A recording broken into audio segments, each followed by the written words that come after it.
말씀은 사도행전 4장 23절부터 31절까지입니다. 사도행전 4장 23절부터 31절까지 한 절씩 교독하겠습니다. 사도들이 노임에 그 동료에게 가서 제사장들과 장로들의 말을 다 알리니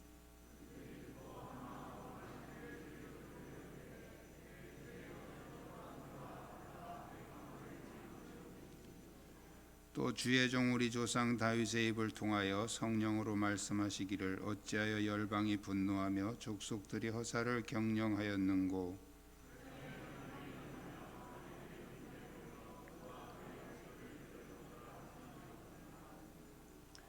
과연 헤롯과 본디오 빌라도는 이방인과 이스라엘 백성과 합세하여 하나님께서 기름 부으신 거룩한 종 예수를 거슬러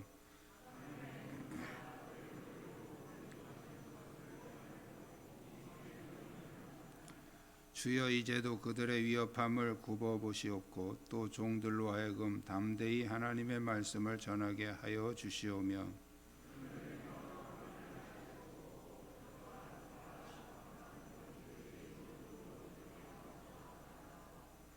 빌기를 다음에 모인 곳이 진동하더니 무리가 다 성령이 충만하여 담대히 하나님의 말씀을 전하니라. 아멘.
감사합니다.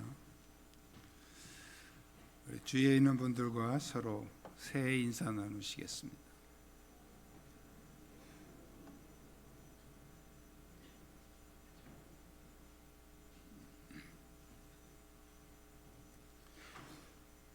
교회는 예수님의 이름으로 모인 공동체입니다. 그래서 성경은 예수님이 교회의 주인이심을 여러 가지 비유를 통해서 말씀을 하고 있습니다. 그러므로 교회를 세우시고 또 교회를 부흥케 하시는 분은 삼위일체 하나님이신 줄로 믿습니다. 오늘은 하나님이 고난을 통해서 우리를 어떤 축복으로 이끌어 가시는지 말씀을 통해 살펴보면서 2023년도 새해를 시작하려고 합니다. 우리 한번 따라하겠습니다. 고난은 하나 되게 하시는 축복의 과정입니다.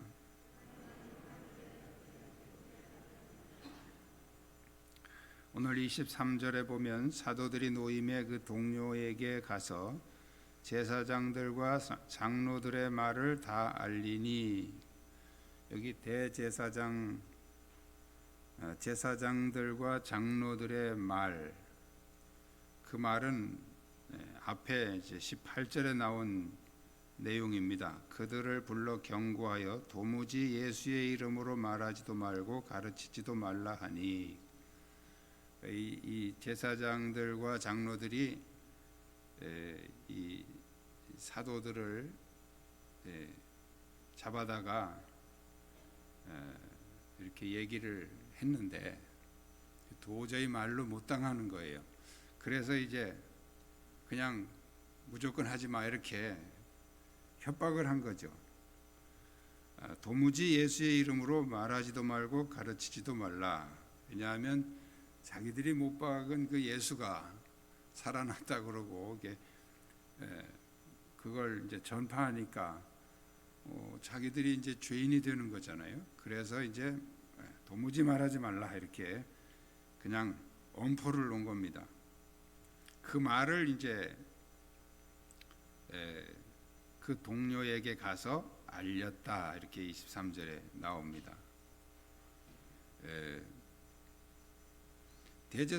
제사장들과 장로들이 무조건적인 협박은 오히려 초대교회 성도들이 한 마음이 되게 했죠. 그래서 24절에 보면 그들이 듣고 그 제사장들과 장로들이 도무지 말하지 마라, 예수의 이름으로도 말하지도 말고 가르치지도 말라 하는 그 소리를 듣고 한 마음으로 하나님께 소리 높여 이르되 대주제여, 여기부터는 이제 기도 내용입니다. 기도. 그러니까 그들이 예수의 이름으로 도무지 말하지도 말고 가르치지도 말라 하는 그 협박의 소리를 듣고 아이고 큰일 났다, 우리 이제 어떻게 예수를 믿냐 이렇게 걱정한 게 아니에요. 한 목소리로 한 마음으로 하나님께 소리 높여 기도하기 시작했다. 권위를 가지고 협박을 하면 벌벌 떨면서 조용해질 줄 알았는데 오히려 더 똘똘 뭉쳐서 기도했다는 거예요. 기독교 역사에서 가장 뜨거운 영성을 유지했던 시기는 핍박이 가장 심했던 시기입니다. 한국 교회도 고난이 심할 때에는 온 교회가 하나로 뭉쳐서 기도하면서 극복을 했습니다. 교회가 만약에 분쟁이 있다면 그것은 여러 가지 이유가 있겠지만 고난이 없어서 그럴 수도 있습니다. 기독교 역사에서 어느 민족을 막론하고 가장 부패했던 시기가 언제냐면 고난이 사라지고 평안할 때입니다. 고난이 사라지고 평안할 때가 교회가 가장 부패했던 시기예요. 신앙생활이 편안한 것만이 축복은 아니에요. 그것이 우리를 더 나태하게 만들고 게으르게 만들고 영적으로 타락하게 만들 수도 있어요. 그래서 믿음 안에서는 고난도 축복인 줄로 믿습니다. 왜냐하면 하나님은 고난을 통해서 가정을 하나 되게 하시고 교회를 하나 되게 하시기 때문이에요. 새해에는 개인적으로든지 또 가정적으로든지 또 교회적으로든지 한 마음으로 기도하면서 고난을 이겨내시기를 축복합니다. 한 마음이 되는 거예요. 이게 축복이에요. 두 번째는 따라하겠습니다. 고난은 믿음을 연단시키는 축복의 과정입니다.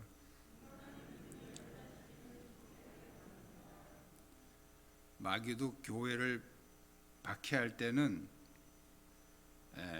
모든 세력을 연합해서 공격을 합니다. 오늘 기도 내용에 이런 내용이 나오죠.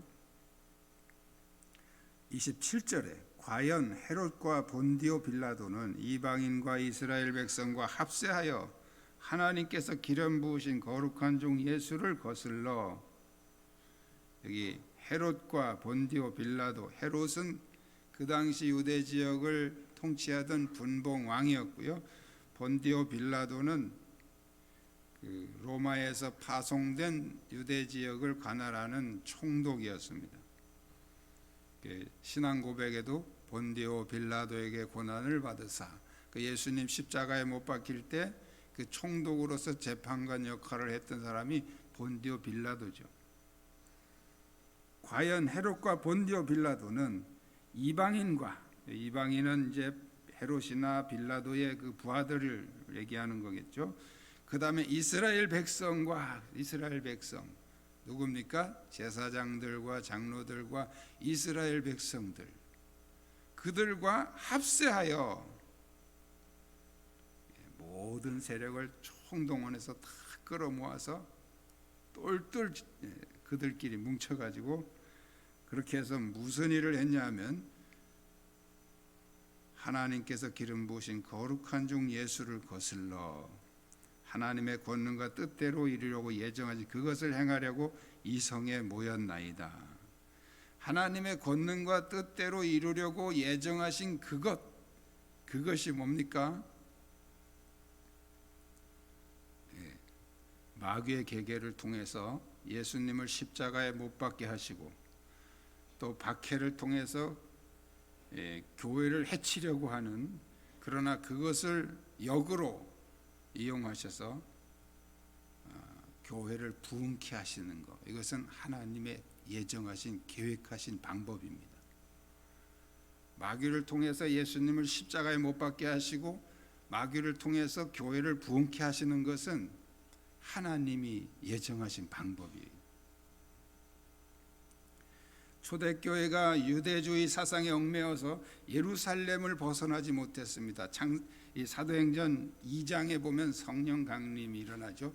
오순절 성령이 강림하시고 이제 3장 4장까지 초대교회는 굉장히 뜨거웠어요. 굉장히 뜨거웠는데 자기들끼리만 놀았어요. 이게 문제입니다. 초대교회 문제는 자기들끼리 놀았다는 거예요. 예수님은 예루살렘과 유대와 사마리아와 땅끝까지 이르러 내 증인이 되라고 그랬는데 이 사람들은 예루살렘에만 뭉쳐서 바글바글 모여가 자기들끼리 맨날 떡 나눠 먹고 뭐 서로 기도하고 뭐 찬송하고 거기서만 뭉쳐 있어요. 이게 문제예요. 왜 그러냐면 유대주의 사상에 쩔어 있어요. 하나님은 우리만 사랑하시고 우리를 구원하시고, 그래서 이방인을 구원한다는 것은 그들 속에 개념조차 없는 거예요.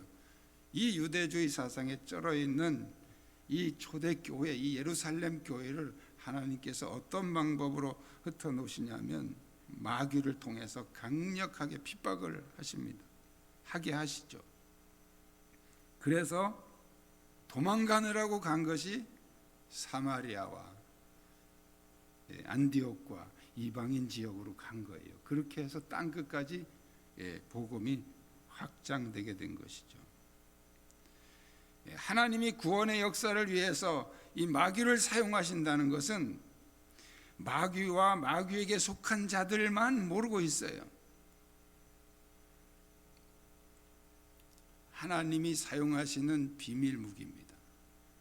이것은 하나님의 백성들밖에 몰라요. 여러분들이 세상 사람들에게 가서 이 비밀을 알려주시면 안 됩니다. 그들은 열심히 교회를 공격하고 받게 하는 게 그렇게 하면 교회가 무너질 줄 알고 하는 거예요. 그 하게 내버려둬야 돼요. 그걸 통해서 하나님이 더 역으로 역사하시기 때문이죠.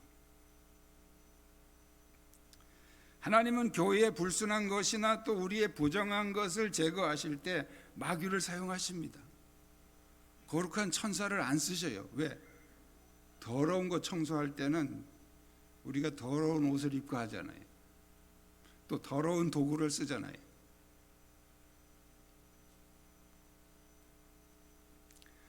거룩한 천사를 통해서는 하나님이 우리에게 좋은 일을 하실 때만 사용하십니다. 그러나 우리 안에 더러운 것을 제거하실 때는 마귀를 쓰셔요.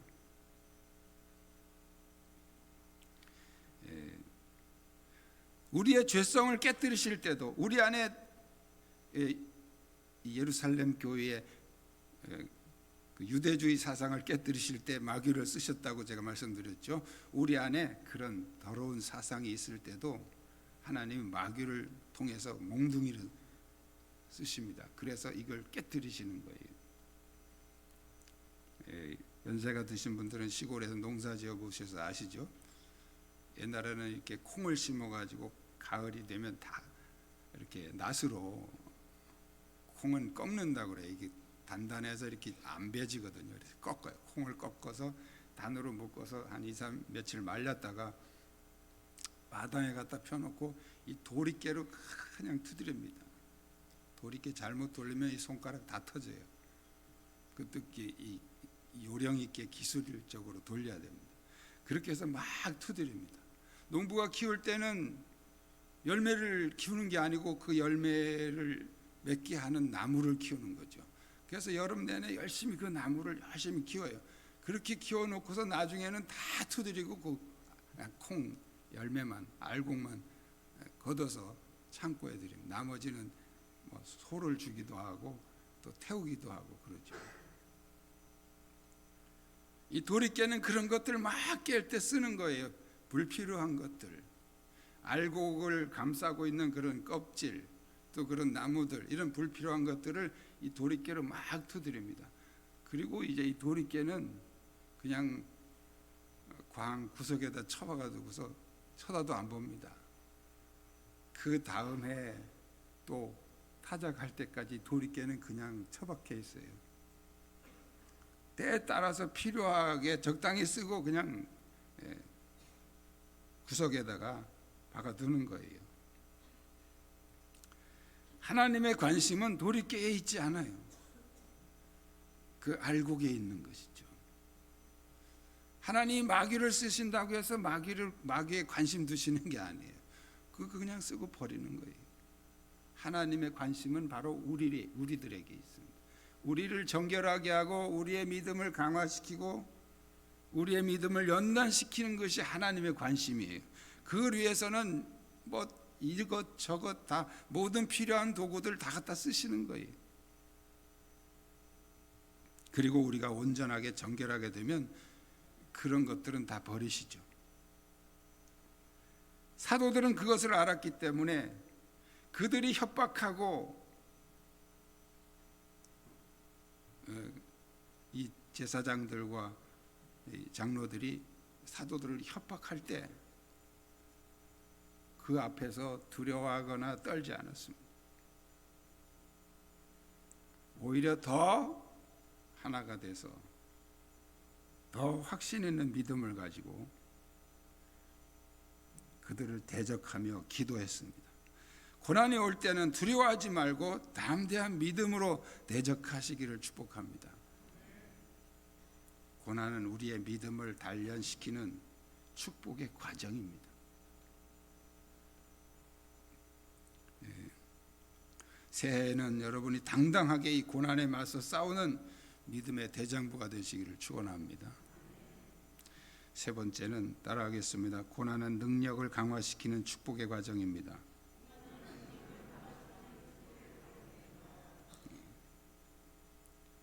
하나님은 이스라엘 백성들을 애굽에서 이끌어내서 바로 가나안 땅에 보내지 않았어요. 왜냐하면 훈련이 안 돼 있어요.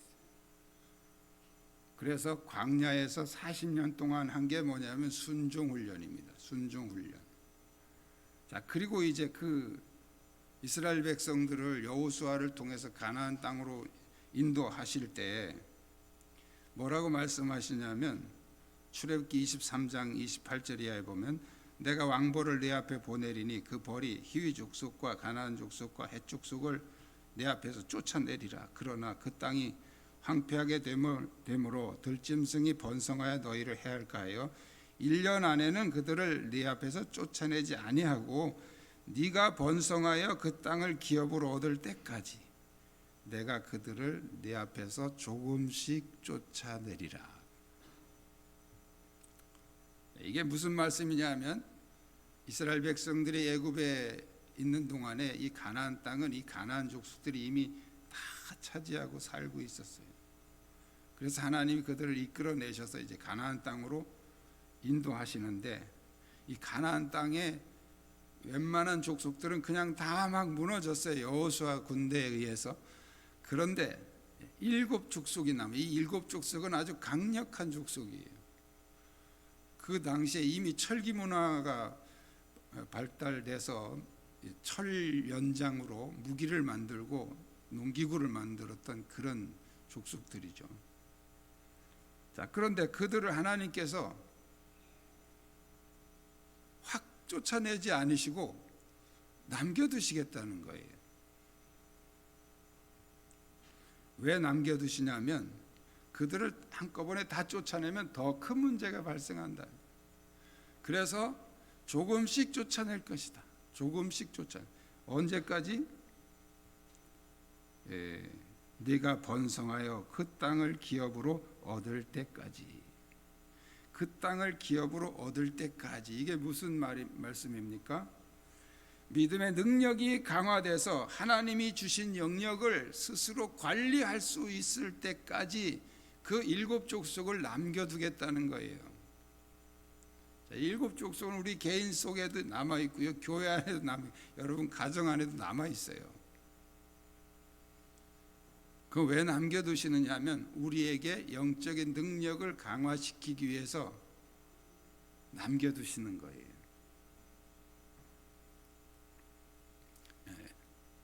요즘에도 여러분 계속 그 예방접종 맞으라고 문자 오죠. 시에서. 예방접종이 뭐 하는 거예요? 그런 바이러스들이 들어오지도 못하게 그냥 우리 안에 철통방어를 세우는 게 예방접종이 아니에요. 예방접종은 그 바이러스를 이렇게 약하게 만들어서 비실비실하게 만들어가지고 우리 몸속에 투여시키는 거예요. 그럼 우리 몸 안에 있는 이 저항균들이 그것과 막 싸웁니다. 싸워서 이를 잡아먹어요. 그래서 예방접종을 맞으면 열도 나고 몸이 나른하기도 하고 그거 이제 막 열심히 내 안에서 그 침투된 그 바이러스하고 내 안에 그 저항균이 싸우느라고 그렇게 열도 나고 몸이 나른하기도 하고 막 그런 거예요. 자, 그러면 이제 이 저항균들이 그걸 한번 싸워서 이겼어요. 그 다음에 그거하고 똑같이 생긴 바이러스가 또 들어오면 야, 이거 지난번에 우리가 잡아먹은 그놈들 아니야. 뭐 이런 것쯤은 우리가 이길 수 있어. 지난번에도 우리가 잡아먹었잖아. 그러고서 우리 안에 있는 저항균들이 확 달려들어서 그 바이러스를 다 그냥 초토화시키는 거예요. 그게 이제 예방접종의 원리예요. 그러니까 우리 안에 있는 그 저항균들을 훈련을 시켜서 강화시켜 놓는 게 그게 예방접종이에요. 뭐 다 아셨겠죠. 그거 모르는 사람이 어디 있어요. 저 혼자 그냥 잘난 척하고 얘기하는 거죠. 제가 그걸 몰라서 설명하는 게 아니고 하나님께서 우리를 훈련시키실 때도 그렇게 하신다는 거예요. 그래서 이 이스라엘 백성들이 가나안 땅에 이제 들어갔을 때 싹 그 주민들을 다 내쫓지 않고 7족속을 남겨둬요. 이것들은 뭐냐면 훈련시키는 거예요. 이스라엘 백성들이 이것들하고 어떻게 싸우는지를 이것들하고 살면서 이제 배우는 거예요. 예방 접종하는 것처럼 그들과 싸우는 것을 배워가지고 그래서 나중에 그 땅을 기업으로 얻을 때까지 스스로 다 방어하고 관리할 수 있는 능력이 확실하게 될 때까지 요 7 족속을 남겨두시겠다는 거예요. 바로 하나님께서 마귀를 멸하시지 않고 남겨두신 것은 교회를 강하게 훈련시키기 위한, 우리의 영성을 단련시키기 위한 그런 목적이라는 거죠. 우리가 오늘 본문에 보면 이 사도들이 막 기도한 내용이 나오는데요, 신기하게도요 우리가 하는 기도는 하나도 없어요. 자, 이런 박해가 올 때 우리는 어떻게 기도합니까? 주여, 우리가 전도하려고 그러는데 저 악한 세력들이 우리를 방해합니다. 주여 물리쳐 주시옵소서. 우리가 전도하는데 아무도 방해하지 못하게 물리쳐 주시옵소서. 이렇게 기도하잖아요. 저만 그렇게 기도하나요? 그런데 오늘 성경을 보니까요, 그런 얘기 한마디도 없어요. 이 대제사장과 장로들이 우리를 방해해서 전도하지 못하게 하는데 주여 물리쳐 주시옵소서. 영적 싸움은 그들과 막 맞대항해서 싸우는 게 아니에요. 우리 사도들이 기도한 내용을 보면 이렇게 합니다. 주여 이제도 그들의 위협함을 굽어보시옵고, 그들이 위협하고 있는 거 보십시오. 그 다음에 이제 물리쳐 주십시오가 아니에요. 종들로 하여금 담대히 하나님 말씀을 전하게 하여 주시오며 손을 내밀어 병을 낫게 하시고 표적과 기사가 거룩한 종 예수의 이름으로 이루어지게 하옵소서. 자, 그들이 우리를 방해하는 거 그냥 보십시오. 근데 그 내버려 두십시오. 이제 우리가 할 거 하게 하십시오. 말씀 전하게 하시고 능력 행하게 하시고 전도하게 해 주십시오. 왜? 그들이 방해하는 것은 그들에게는 또 어떤 사명이에요.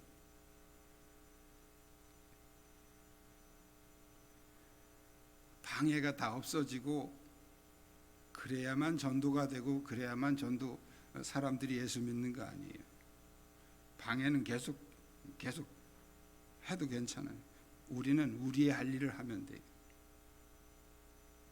그들은 도무지 예수의 이름으로 말하지도 말고 가르치지도 말라 이렇게 얘기를 했는데, 사도들은 뭐라고 기도를 합니까? 우리가 담대히 말하게 하시고 예수의 이름으로 능력 행하게 하시고. 그런데 빌기를 다함에 모인 곳이 진동하더니 무리가 다 성령이 충만하여 담대히 하나님의 말씀을 전하니라. 할렐루야. 빌기를 다하니, 기도가 끝나니까 그때 성령님이 충만하게 임재하셨다. 그러므로 핍박과 고난은 인내로 기도하면서 담대하게 맞서 싸워야 됩니다. 맞서 싸울 때 영적 능력이 강화되고 하나님의 강한 군사로 성장하게 되는 줄로 믿습니다. 군사훈련도 계급에 따라서 다릅니다. 일반 사병훈련하고 장교훈련이 달라요. 저는 장교가 안 돼봐서 모르지만 장교 훈련 받은 얘기를 들으니까 사병훈련보다 훨씬 더 강도가 높더라고요. 하나님께서 우리를 훈련시키실 때도 그 사람의 믿음의 정도에 따라서 다 다르게 훈련을 시키십니다.